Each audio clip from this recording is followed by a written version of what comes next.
مجھے رومانٹک قسم کے مرد بہت اچھے لگتے ہیں. میں نے مزے لیتے ہوئے اپنی دوستوں کے گروپ میں یہ بات کہی تھی. سب لڑکیاں مجھے دیکھ کے ہنسنے لگی. میرا منہ بن گیا. میں نے کہا سبھی اپنی اپنی چوائس بتا رہی ہیں, میری باری میں تم لوگ ہنس رہے ہو. بھائی مجھے پسند ہیں تو بس پسند ہیں. میں رومانس کی دیوانی ہوں.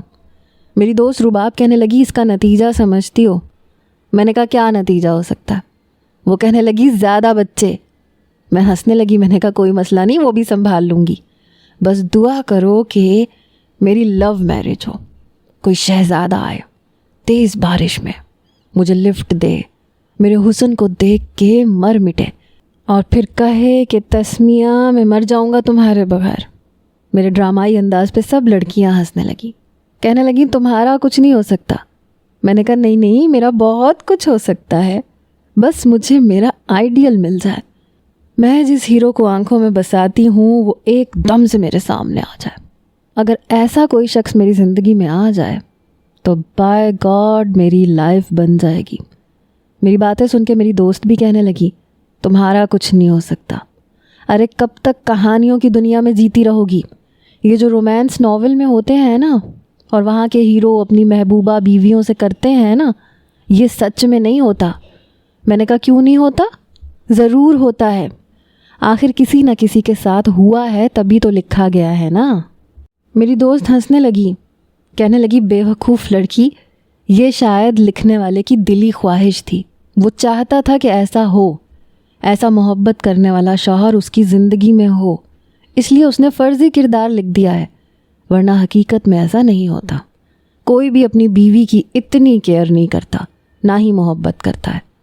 تم اس خیالی دنیا سے باہر آ جاؤ تو بہتر ہے, ورنہ جب ایسا شوہر تمہیں نہیں ملے گا تو تمہیں بہت تکلیف ہوگی. میں نے کہا جاؤ اپنی گندی زبان اپنے منہ میں رکھو, اللہ نہ کرے ایسا ہو. میں چاہتی ہوں میرا شوہر میرا دیوانہ ہو اور مجھے دیوانوں کی طرح چاہے. بہرحال میں نے گرلز یونیورسٹی سے BBA کیا تھا, حالانکہ میری بہت خواہش تھی کہ میں کسی ایسی یونیورسٹی سے اپنی تعلیم مکمل کرتی جہاں لڑکے بھی ہوتے, تاکہ کوئی میری زندگی میں بھی آتا, ذرا رومانٹک سی سٹوری بن جاتی. لیکن نہیں بھائی, ایک تو میرے گھر والے بڑے عجیب تھے. کہتے تھے آج کل ماحول نہیں ہے لڑکوں کے ساتھ پڑھنے کا. جب تک میرا گرلز یونیورسٹی میں داخلہ نہیں کروا دیا میری اماں کو چین کی نیند نہیں آئی. بہرحال میں نے ایک بینک میں جاب کی. یہ جاب میری ضرورت ہرگز نہیں تھی, وہ تو مجھے بینک میں کام کرنے والے ہینڈسم قسم کے لڑکے سے زبردست قسم کا افیئر چلانا تھا. بہرحال میں بڑی تیار شیار ہو کے بینک پہنچ گئی. مجھے کیشیئر کی جاب ملی تھی. صبح سے شام تک میں گھن چکر بن کے رہ گئی. پیسوں کی ذرا سی بھی لاپرواہی کا نتیجہ یہ ہوتا تھا کہ ہماری تنخواہ سے پیسے کٹ جاتے تھے, اور میں تو شروع سے ہی لاپرواہ قسم کی لڑکی تھی. میں تو وہاں کے خوبصورت ترین لڑکوں کی خاطر آئی تھی. بہرحال میں نے اپنے ساتھی کولیگز سے بے تکلف ہونے کی کوشش کی. کافی ہینڈسم سا نوجوان تھا. شروع میں اس نے بھی مجھے کافی اچھا رسپانس دیا, مسکرا کے بات کرتا تھا. میں نے کہا چلو جی ہو گیا لڑکا سیٹ. جب میں بینک سے گھر آتی تو کافی تھک چکی ہوتی تھی. اس کے باوجود میری اماں نے کہا کہ جاب کرنا تمہارا شوق ہے, لیکن گھر کے کام کاج تمہیں کرنے پڑیں گے. اور گھر کے کام کاج میں خاص طور پہ کوکنگ تھی, جو اماں نے میرے سر پہ ڈال رکھی تھی. بینک سے آتے ہی میں فٹافٹ سے رات کا کھانا بناتی, اور رات میری اپنی ہوتی تھی. ویسے تو بینک میں جاب کرنے کے بعد ذہنی سکون سب سے بڑی چیز ہوتی ہے کہ ہم کھانا کھائیں, کچھ دیر اپنی فیملی ممبرز کے ساتھ بیٹھ کے باتیں کریں, اور پھر ایک بھرپور نیند لیں. لیکن مجھ جیسی افسانوں میں جینے والی لڑکیاں عجیب ہوتی ہیں, باؤلی سی. میں کھانا کھانے کے بعد چائے کا بڑا سا مگ بھر کے چھت پہ آ جاتی تھی, ساتھ میں اپنا پسندیدہ ناول ہاتھ میں پکڑ لیتی. چھت پہ ٹھنڈی ٹھنڈی ہوا چلتی تھی, ایسے میں اپنے بال بھی کھول لیتی تھی.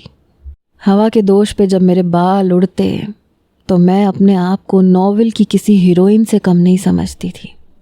ٹھنڈی ٹھنڈی ہوا میں اپنے اڑتے ہوئے بالوں کو آزاد چھوڑے, گرم گرم چائے کی چسکی بھرتے میرے دن بھر کی ساری تھکن ختم ہو جاتی تھی.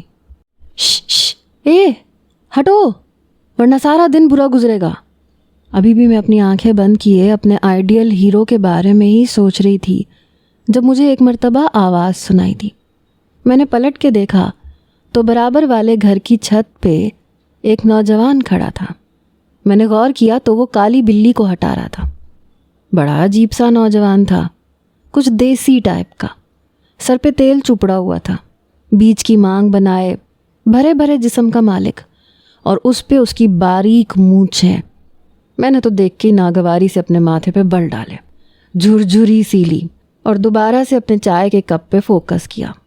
چھت پہ میں چائے پینے کے دوران اپنی خیالی دنیا میں کھونا زیادہ پسند کرتی تھی۔ میں نے آنکھیں بند کیں اور اب میں تصور میں اپنے اسی کولیگ کا نقشہ لانے لگی۔ کافی خوش شکل نوجوان تھا۔ اگر میں لفظوں میں اس کی تعریف کروں تو کچھ سالار سکندر سے ملتا جلتا ہی تھا۔ ہائے، آپ کو کیا بتاؤں، کیا لڑکا تھا۔ 6 فٹ کے لگ بھگ اس کا قد تھا، اس پہ اس کی صاف ستھری رنگت، پرکشش شخصیت، اس پہ اس کی دل فریب مسکراہٹ، مسکرانے سے چہرے پہ پڑنے والا ڈمپل، مائی گاڈ، اگر وہ میری زندگی میں آ جائے تو مزہ ہی آ جائے۔ ایک تو بینکر، اوپر سے غیر معمولی حد تک سحر انگیز شخصیت کا مالک۔ ٹھیک ہے، ابھی سالار سکندر جیسا عہدہ اسے نہیں ملا تھا، لیکن مستقبل میں مل سکتا تھا۔ مجھے تو وہ ٹفنی کی رنگ چاہیے تھی جو سالار سکندر نے امامہ ہاشم کو دی تھی۔ میں ابھی انہی سوچوں میں گم تھی جب پھر سے مجھے گلا کھنکارنے کی آواز آئی۔ کافی مہینوں سے یہ برابر والا پورشن خالی تھا، شاید یہ لوگ کچھ دن پہلے ہی شفٹ ہوئے تھے۔ میری سوچوں کے تسلسل کو اس دیسی قسم کے نوجوان نے بڑے برے طریقے سے توڑا تھا۔ میں نے غصے سے پلٹ کے اس کی طرف دیکھا تو کنکھیوں سے مجھے ہی دیکھ رہا تھا، لیکن نظروں کے تصادم پہ گڑبڑا سا گیا۔ میں نے فوراً دوبارہ سے چائے کی طرف دیکھا اور چائے پینے لگی۔ ہاتھ میں نے ناول پکڑ رکھا تھا۔ چھت پہ اتنی روشنی تھی کہ میں بڑے آرام سے ناول پڑھ سکتی تھی، اور میں آئی بھی اسی لیے تھی تاکہ چائے کا مزہ بھی دوبالا ہو جائے اور میں ذہنی سکون بھی حاصل کر لیتی۔ لیکن پھر مجھے جھاڑو کی آواز سنائی دی۔ اس نے ہاتھ میں پانی کا پائپ پکڑ رکھا تھا، ساتھ میں جھاڑو سے چھت دھو رہا تھا۔ ایک تو گھر اتنا گندا ہے جس کی کوئی حد نہیں، اوپر سے کرایہ آسمانوں پہ، توبہ توبہ۔ ساتھ ساتھ وہ اپنے گھر کی چھت صاف کرتے ہوئے بڑبڑا رہا تھا۔ مجھے اس کے بڑبڑانے پہ، چھت دھونے پہ کوئی اعتراض نہیں تھا، لیکن وہ میرے حسین سوچوں کے تسلسل کو توڑ رہا تھا جو مجھے سخت ناپسند تھا۔ اس بار میں نے اسے بڑے غصے سے دیکھا تو وہ چور آنکھوں سے مجھے ہی دیکھ رہا تھا، لیکن پھر سے پائپ سے پانی ڈال کے پوری چھت دھونے لگا۔ فرحان، ارے کمبخت، کہاں مر گیا تو؟ نیچے سے کسی عورت کی چنگاڑتی ہوئی آواز نے مجھے خوابوں کی دنیا سے حقیقت میں لا پٹخا۔ کچھ دیر بعد ایک بھاری بھرکم عورت ہانپتی ہوئی سیڑھیاں چڑھتی ہوئی اوپر آئی۔ ارے کمبخت مارے، ابھی تک چھت نہیں دھلی تم سے؟ نیچے اتنا کام ہے، وہ کون کرے گا؟ تمہارے ابا نے تو بس ضد پال رکھی ہے کہ میری زندگی میں سکون نہیں آنے دینا۔ ہر ایک کمرہ بڑی مشکل سے میں نے صاف کیا اور جا کے سو گئے، خراٹے پہ خراٹے لیے جا رہے ہیں۔ ارے نظر نہیں آتا انہیں کہ میری کوئی بیٹی نہیں ہے؟ ایک بیٹا اللہ نے دیا ہے، وہ بھی نکما۔ فرحان، کاش تیری جگہ کوئی بیٹی پیدا ہو جاتی۔ سارا دن گزر گیا، تم سے کام نہیں ہوا۔ یہ سن کے شاید فرحان کو غصہ آیا تھا۔ شاید اتنی بے عزتی اس کو یوں محسوس نہیں ہوتی جتنی میری موجودگی میں ہوئی تھی۔ اس نے جھاڑو وہیں پھینکا، کہنے لگا، اماں یہ لڑکیوں والے کام مجھ سے نہیں ہوتے۔ ارے آپ نے تو پتہ نہیں مجھے کیا سمجھ رکھا ہے، صبح سے شام تک میں گھن چکر بن کے رہ گیا ہوں۔ ابھی بھی میں نے پورا باورچی خانہ آپ کے ساتھ ٹھیک کروایا۔ آپ نے ہی کہا تھا کہ چھت دھو کے آؤ، اب میں چھت دھو رہا ہوں تو آپ کو یہ بھی اعتراض ہے؟ بار بار چور نظروں سے مجھے دیکھ رہا تھا اور اپنی ماں سے بھی بات کر رہا تھا۔ اس کی والدہ کہنے لگی، میں نے یہ نہیں کہا تھا کہ چھت پہ آ کے لمبی تان کے بیٹھ جاؤ، ارے جلدی کام نمٹاؤ۔ وہ کہنے لگا، جلدی ہو جاتا اگر وہ چڑیل نہ آتی، وہ جو میرے سامنے سے گزری ہے، اور آپ جانتی ہیں میری رات ویسے بھی بہت بری گزرنے والی ہے۔ جب تک 24 گھنٹے نہیں ہو جاتے میرا کوئی کام ٹھیک طریقے سے نہیں ہوگا، اس چڑیل کی وجہ سے۔ پتہ نہیں کیوں مجھے یہ لگا کہ شاید وہ مجھے کہہ رہا ہے، لیکن میں نے تو اسے کچھ نہیں کہا تھا۔ میں ان دونوں ماں بیٹے کو ہی دیکھ رہی تھی۔ اس کی ماں نے ماتھے پہ ہاتھ مارا، کہنے لگی ایک تو میں تمہاری ان دقیانوسی باتوں سے پریشان ہوں۔ وہ کہنے لگا دقیانوسی باتیں نہیں ہیں اماں، میرا آزمایا ہوا ہے، کالی بلی راستہ کاٹ جائے تو کوئی بھی کام سیدھا نہیں ہوتا، 24 گھنٹے کی نحوست پھیل جاتی ہے، اور وہ 2 بار میرے سامنے سے گزری ہے، تبھی تو دیکھو 1 گھنٹے سے چھت ہی نہیں دھل رہی۔ یہ کہتے ہوئے کنکھیوں سے مجھے بھی دیکھے جا رہا تھا۔ بہرحال میری خیالی دنیا کا وہ بیڑا غرق کر چکا تھا۔ میں نے چائے کا کپ منڈیر سے اٹھایا اور نیچے اتر آئی۔ میں روز کی طرح بینک پہنچی، مگر دل کا عجیب حال تھا۔ صبح اماں نے آلو کے پراٹھے نہیں بنائے تھے، اوپر سے بس پہ کھڑے کھڑے آدھا گھنٹہ لگا۔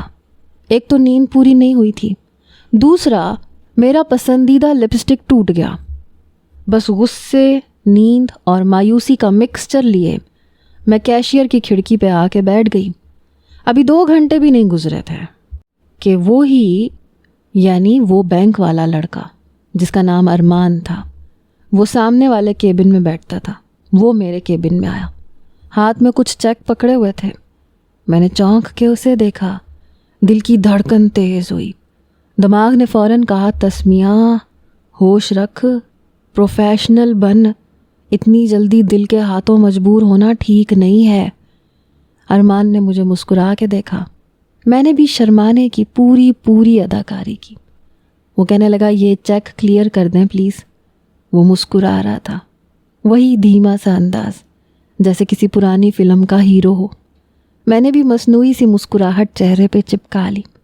جی ابھی کرتی ہوں، میں نے چہرے پہ آنے والے پف کو پھونک مارتے ہوئے کہا۔ جیسے ہی میں نے چیک کو پکڑنے کے لیے ہاتھ آگے بڑھایا، وہ ہاتھ سے گر گیا۔ میں جھکی تو وہ بھی جھکا۔ ایک لمحہ، بس ایک لمحہ، ہمارے ہاتھ ایک ساتھ لگے، آنکھیں ملیں اور جیسے سب کچھ تھم سا گیا۔ مجھے چاروں طرف رومانٹک دھنیں سنائی دینے لگی۔ ارے یہ تو بالکل فلمی سین تھا۔ ہم دونوں کے ہاتھ چیک پہ تھے۔ ایک دم ہمارے ہاتھ ایک دوسرے کے ہاتھ سے ٹکرائے اور ارمان نے فوراً سے اپنا ہاتھ پیچھے کیا۔ میں نے ایک ادا سے کہا سوری، میری غلطی تھی۔ میں مسکرا کے بولی ارے نہیں، میں بھی تو جلدی کر رہا تھا۔ وہ پھر سے مسکرایا اور میرے دل نے پھر سے گھنٹی بجائی۔ ایک انڈین سانگ میرے گانوں میں گونجا، تو نے ماری انٹریاں اور دل میں بجی گھنٹیاں، ٹن ٹن ٹن۔ یہی تو وہ لمحہ ہے جس کا خواب میں نے دیکھا تھا۔ اس کے بعد وہ کبھی کبھی آتا، سلام کرتا، ہلکی سی بات چیت، بس اتنی سی چیزیں تھیں، لیکن میں راتوں کو انہی باتوں میں گم رہتی۔ اور پھر ایک دن وہی سین ہوا جو ہر لڑکی کے خواب کو چکنا چور کرتا ہے۔ میں چائے لینے کے لیے کینٹین کی طرف جا رہی تھی کہ سامنے والے کمرے سے اس کی آواز آئی۔ دروازہ ہلکا سا کھلا ہوا تھا۔ وہ ایک اور کولیگ کے ساتھ بیٹھا ہنس ہنس کے باتیں کر رہا تھا۔ وہی انداز، وہی مسکراہٹ جو میرے لیے خاص تھی، اب وہ کسی اور پہ نچھاور ہو رہی تھی۔ میرے قدم رک گئے، جیسے دل میں کچھ چٹخا ہو۔ میں تو کوئی خاص نہیں تھی، بس ایک عام سی کولیگ تھی اس کے لیے۔ میرا دل جیسے بجھ کے رہ گیا تھا۔ اس دن میں چپ چاپ کام کرتی رہی، کسی سے بات نہ کی، اور شام کو جلدی گھر آ گئی۔ چھت پہ آئی، چائے کا کپ بنایا اور وہیں میرا پسندیدہ ناول لے کے بیٹھی۔ لیکن نہ چائے میں مزہ آیا، نہ چلتی ہوئی ٹھنڈی ہوا میں، اور نہ ناول میں۔ تبھی میری نظر سامنے چھت پہ پڑی۔ ہاں جی، وہی نوجوان ایک بڑا سا پنجرا رکھ رہا تھا۔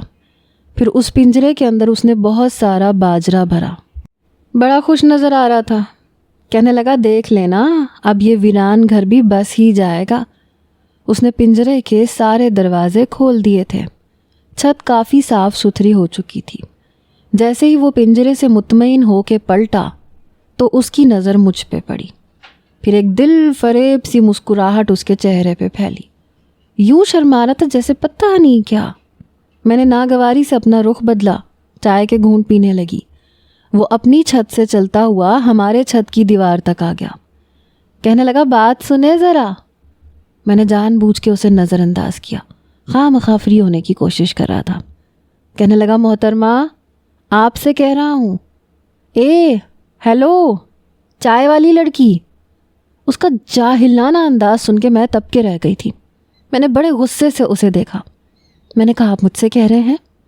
وہ کہنے لگا جی ہاں, یہاں چھت پہ آپ کو میرے اور آپ کے علاوہ کوئی تیسرا نظر آ رہا ہے؟ میں نے کہا جی کہیے. کہنے لگا ہمیں یہاں آئے ہوئے بس چند دن ہی ہوئے ہیں. میں حیران ہوئی کہ مجھے اس بات کی اطلاع کیوں دے رہا ہے. میں نے کہا تو میں کیا کروں, مسجد میں اعلان کروا دوں؟ کہنے لگا نہیں نہیں, اب اتنی بھی زحمت کی ضرورت نہیں ہے. ہاں لیکن میں یہ سوچ رہا تھا کہ پڑوسی ہونے کے ناطے انسان میں ذرا مروت ہونی چاہیے. 2 دن سے میں اور میری اماں گھر کے کاموں میں مصروف ہیں, لیکن پڑوسیوں کو اتنا بھی خیال نہیں آیا کہ ایک وقت کا کھانا ہی پڑوس میں بھجوا دیں. یا چلو رات کو چائے کا ایک کپ ہی منڈیر پہ رکھ دیں, شاید سامنے والا بھی چائے کا شوقین ہو. اس کا یوں مجھ سے فری ہونا مجھے سخت ناگوار گزرا تھا. میں نے کہا دیکھیں مسٹر, آپ جو کوئی بھی ہیں. کہنے لگا جو کوئی نہیں ہوں, فرحان ہوں میں. یہ کہتے ہوئے مسکرایا تھا. میں نے کہا مجھے اس سے فرق نہیں پڑتا کہ آپ کون ہیں. بہرحال پڑوسی ہونے کے ناطے مجھ سے زیادہ فری ہونے کی کوشش مت کیجیے گا, سمجھے؟ آج تو بڑے آرام سے میں نے سمجھا دیا. اگلی بار اگر مجھے چور نظروں سے دیکھنے کی کوشش کی تو میں بہت خطرناک قسم کی لڑکی ہوں, آنکھیں نکال کے گوٹیاں کھیلتی ہوں. میری بات پہ وہ ہنسنے لگا. تسی بڑے مذاقیہ لگتے ہو جی, بھلا آنکھیں نکالنا اتنا آسان تھوڑی ہے, اور پھر کسی کی آنکھوں کو ہاتھ میں پکڑ کے گوٹیاں کھیلنا آسان ہے؟ ایسے نہیں ہوتا جی. اس کے لہجے سے مجھے یہ اندازہ ہوا کہ شاید وہ پنجابی ہے. میں نے اس کے حلیے پہ غور کیا. حلیہ بھی کچھ ایسا ہی تھا, شاید کسی گاؤں سے دیہات سے آیا تھا. بہرحال میں پلٹی, اپنی چائے کا کپ اٹھایا, ناول اٹھایا اور سیڑھیاں نیچے اتر گئی. ابھی نیچے اتری ہی تھی جب میری والدہ میرے چھوٹے بھائی سے کہہ رہی تھیں جا یہ کھانا پڑوس میں دے کے آ جا. میں صحن میں آ چکی تھی. میں نے کہا اماں کیا ضرورت ہے پڑوس میں کھانا بھیجنے کی؟ کہنے لگی بیچارے نئے نئے شفٹ ہوئے ہیں, گھر کے 100 کام ہوتے ہیں. میں نے کہا لو جی, اب آپ پہ ہمدردی کا بخار چڑھ گیا. دیکھیں اماں میں رات کو اتنا ہی کھانا بناتی ہوں جو اگلے دن کی دوپہر تک چل جائے. میں صبح صبح اٹھ کے کھانا نہیں پکاؤں گی. میری والدہ کہنے لگی نہ پکانا, میں پکا دوں گی, پڑوسیوں کے بھی کچھ حقوق ہوتے ہیں. میں اپنے کمرے میں آ گئی, ناول بک ریک پہ رکھا اور اپنے بیڈ پہ لیٹ کے سو گئی. صبح جب میں بینک پہنچی تو کیبن پر ایک فائل رکھی تھی جس کے اوپر ایک چٹ لگی تھی. کل آپ پریشان لگ رہی تھیں, امید ہے سب ٹھیک ہے. اگر کوئی بات ہے تو شیئر کر سکتی ہیں آپ. یہ چٹ یقیناً ارمان نے لگائی ہوگی. اس کا مطلب اس نے مجھے نوٹ کیا تھا. اس بات نے میرے دل میں گلاب کھلا دیے تھے. کچھ دیر بعد وہ چند ڈاکیومنٹس لے کے میرے پاس آیا اور مجھ سے نئے اکاؤنٹس کے بارے میں بات کرنے لگا. اس کے انداز سے لگ رہا تھا جیسے اسے اپنے کل کے رویے پہ شرمندگی ہے, اور میں تو یہی سوچ سوچ کے خوش تھی کہ وہ مجھے توجہ دینے لگا ہے. اسے میرے چپ رہنے کا ملال ہے. آج میں نے جان بوجھ کے اپنی ایڑی والی سینڈل کی ہیل دبا دبا کے کافی حد تک توڑ دی تھی.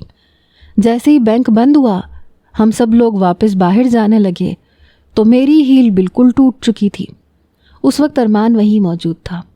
میں نے کہا ہو میری سینڈل ٹوٹ گئی. مجھے لگا شاید سالار سکندر کی طرح وہ مجھے نئے جوتے دلوا کے دے گا, لیکن اس نے بس ایک نظر دیکھا اور باہر نکل گیا. مجھے اس کے رویے پہ بے حد افسوس ہوا تھا. تبھی بینک کے باہر کھڑا گارڈ میرے پاس آیا. کہنے لگا بیگم صاحبہ میں آپ کی چپل موچی سے جڑوا دوں, یہیں پاس میں ہی ہے. میں نے کہا نہیں رہنے دو. بینک سے چند قدم کے فاصلے بھی موچی موجود تھا. میں لنگڑانے کے انداز میں وہاں پہنچی, اپنا جوتا جڑوایا, پھر بس اسٹاپ چلی گئی. وہاں سے بس میں بیٹھ کے جب میں گھر واپس آئی تو وہی بھاری بھرکم خاتون ہمارے گھر میں اماں کے پاس بیٹھی باتوں میں مصروف تھیں. میں نے مجبوراً سلام کیا تو کہنے لگی وعلیکم السلام، وعلیکم السلام، کیسی ہو بیٹا؟ میں نے کہا جی آنٹی میں بالکل ٹھیک ہوں۔ میری والدہ کہنے لگی تم فریش ہو جاؤ، میں چائے بناتی ہوں۔ یہ سن کے وہ خاتون کہنے لگی اچھا بھائی صفیہ، میں اب چلتی ہوں، فرحان کے بھی آنے کا وقت ہو گیا ہے، آتے ہی اسے کھانا چاہیے ہوتا ہے۔ میں نے دل میں سوچا کہ چلو اچھی بات ہے کہ یہ جا رہی ہیں، لیکن میری والدہ نے انہیں روک لیا، کہنے لگی ارے نہیں ابھی بیٹھو بہن، چائے پی کے جانا۔ وہ تو ٹھیک سے کھڑی بھی نہیں ہوئی تھی کہ فوراً سے واپس بیٹھ گئی۔ میں کمرے میں چلی گئی، فریش ہو کے جب واپس آئی تو میری والدہ نے چائے کے ساتھ کچھ لوازمات بھی رکھے ہوئے تھے۔ وہ محترمہ سب کچھ کھا پی کے چائے پی کے ہی گئی تھیں۔ اماں سے زیادہ تو وہ مجھے غور سے دیکھنی تھی۔ میں نے کہا اماں یہ کون ہے؟ کہنے لگی نئے پڑوسی آئے ہیں، کافی سیدھی سی خاتون ہے، لاہور سے شفٹ ہوئی ہے کراچی میں۔ میں نے کہا اچھا، تو ان کے ہاں کیا رواج ہے اپنے گھر کے بجائے پڑوس میں رہنے کا؟ پچھلے 2 گھنٹے سے میں دیکھ رہی ہوں یہیں بیٹھی ہوئی ہیں۔ میری بات سن کے اماں نے مجھے گھرکا تھا، کہنے لگی بری بات ہوتی ہے، اصل میں انہیں یہاں کا کچھ زیادہ نہیں پتہ۔ ایک بیٹا ہے، وہ جس آفس میں کام کرتا تھا وہاں کی ایک ہی شاخ کراچی میں تھی، آفس والوں نے اسے کراچی بھیج دیا۔ سیدھے سادے سے لوگ ہیں، اچھے اور شریف۔ میں نے اماں کی بات پہ زیادہ توجہ نہیں دی۔ شام کا کھانا بنانے کے بعد جب میں رات کو اوپر گئی تو وہ شخص ہماری ہی چھت کی منڈیر پہ کھڑا سیڑھیوں کی طرف ہی دیکھ رہا تھا۔ جیسے ہی مجھے اوپر آتے دیکھا فوراً اس کے چہرے پہ مسکراہٹ چھا گئی۔ میں نے اسے ناگواری سے دیکھا، پھر اپنی مخصوص کرسی پہ جا کے بیٹھ گئی۔ وہ کہنے لگا شش، اے لڑکی بات سنو۔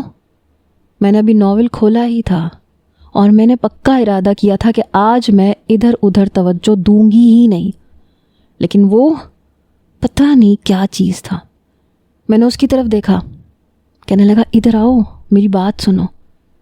میں نے کوفت زدہ سی شکل بنائی، ناول اپنی کرسی پہ رکھا، اس کے پاس آ گئی۔ میں نے کہا کیا ہے؟ اس نے ایک دم چائے کا کپ چھت کی منڈیر پہ رکھ دیا، کہنے لگا تمہارے لیے۔ میں نے ایک نظر کپ کی طرف دیکھا، میں نے کہا میں اپنے لیے چائے بنا کے لائی ہوں۔ کہنے لگا وہ تو تم روز پیتی ہو، آج میرے ہاتھ کی پی کے دیکھو، مجھے بڑی اچھی چائے بنانی آتی ہے۔ میں نے کہا مجھے کسی کے ہاتھ کی چائے نہیں پسند۔ وہ کہنے لگا پیو تو پتہ چلے گا کہ کیسی ہے، میں نے آپ کے لیے اسپیشل بنائی ہے۔ میں نے کہا آپ کو کس نے کہا ہے کہ آپ میرے لیے کچھ بھی کرو؟ میں آپ کو پہلے سمجھا چکی ہوں کہ مجھ سے زیادہ فری ہوا مت کریں۔ کہنے لگا اماں تمہاری بڑی تعریف کر رہی تھیں۔ وہ مسکراتے ہوئے مجھے یوں بتا رہا تھا جیسے میں یہاں یہی سننے کے لیے یہاں پہ کھڑی ہوں۔ وہ کہہ رہی تھیں بچی بڑی شریف ہے، اچھی ہے، اور پتہ نہیں کیا کہہ رہی تھی۔ میں نے کہا میں نے آپ سے پوچھا ہے؟ دیکھو مسٹر، نہ تو مجھے تم میں کوئی دلچسپی ہے اور نہ تمہاری اماں میں۔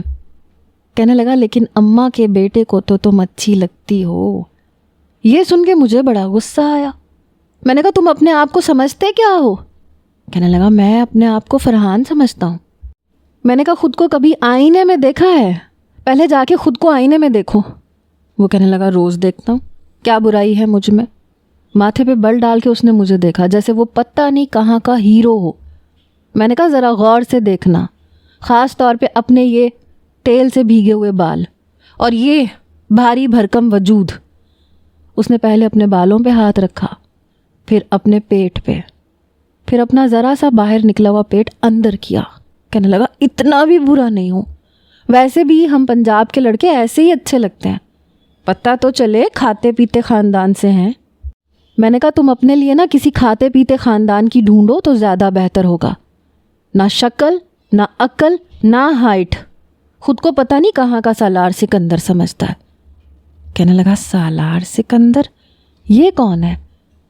میں نے حیرت سے پلٹ کے اسے آنکھیں پھاڑے دیکھا۔ میں نے کہا تمہیں اتنا بھی نہیں پتا؟ وہ کہنے لگا مجھے کیا پتا، میں تو پہلی بار اس کا نام سن رہا ہوں۔ میں نے کہا دنیا کے واحد مرد ہوگے تم جو تمہیں اس کا نہیں پتا۔ تم نا زیادہ توجہ اپنے کبوتروں کو دیا کرو۔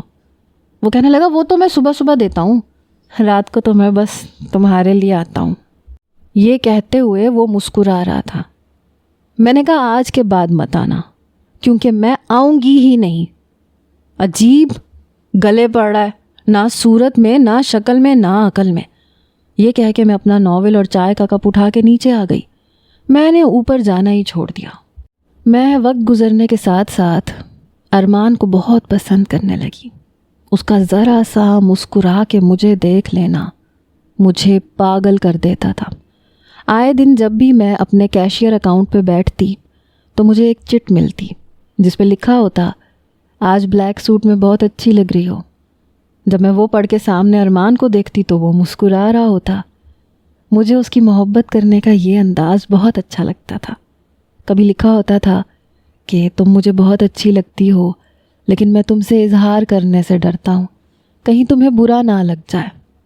ایک بار ہمارے بینک کے ایک سینئر مینیجر نے ہمیں ایک پارٹی دی. میں بہت تیار ہو کے گئی تھی. سب نے میری تعریف کی تھی سوائے اس خاموش عاشق کے. ارمان نے بس ایک نظر مجھ پہ ڈالی اور مسکرا کے ہٹا لی. میری باقی کی کولی خاتونز بھی میرے ساتھ موجود تھیں. وہ کہہ رہی تھیں آج تو تم قیامت ڈھا رہی ہو. میں نے کہا بہت شکریہ. میں چاہتی تھی کہ آج وہ اپنی محبت کا اظہار مجھ سے کرتے. سب جینٹس حضرات ایک ٹیبل پہ بیٹھے تھے اور ہم فیمیل اسٹاف دوسرے ٹیبل پہ. سب خواتین باتیں کر رہی تھیں. ان میں سے زیادہ شادی شدہ تھیں، اس لیے اپنے گھر کے، اپنے سسرال والوں کے قصے کہانیاں لے کے بیٹھی ہوئی تھیں.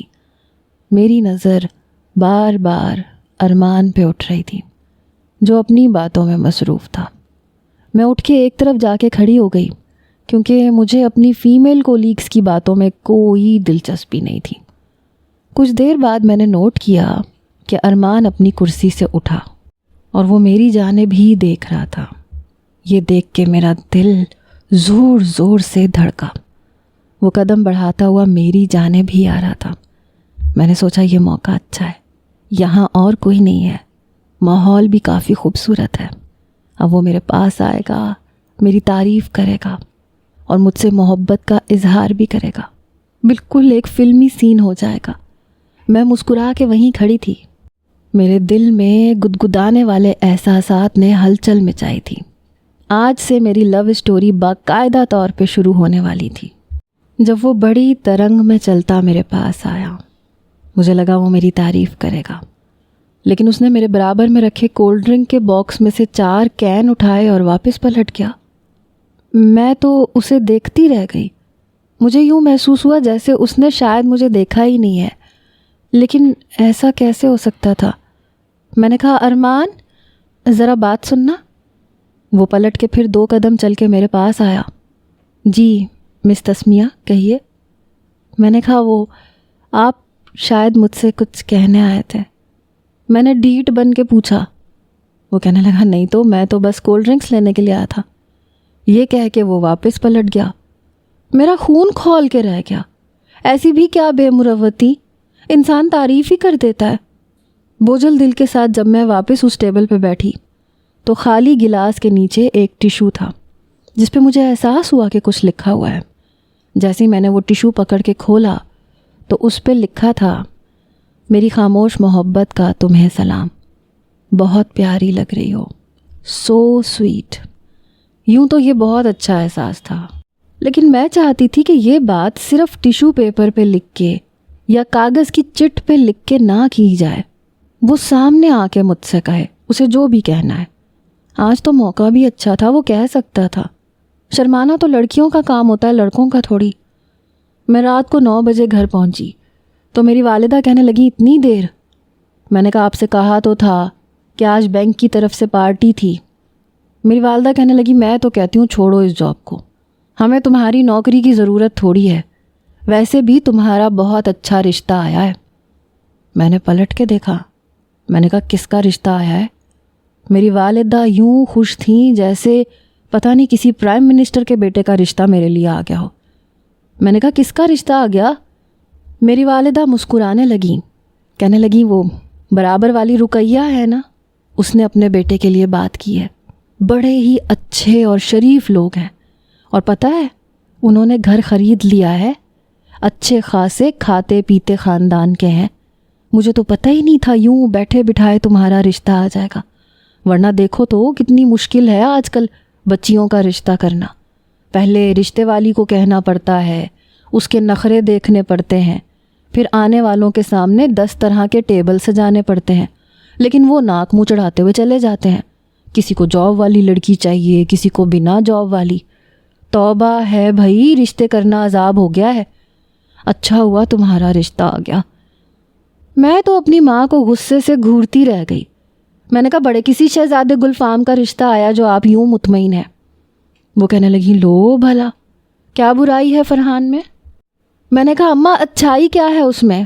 میں اس باگڑ بلے سے شادی نہیں کروں گی۔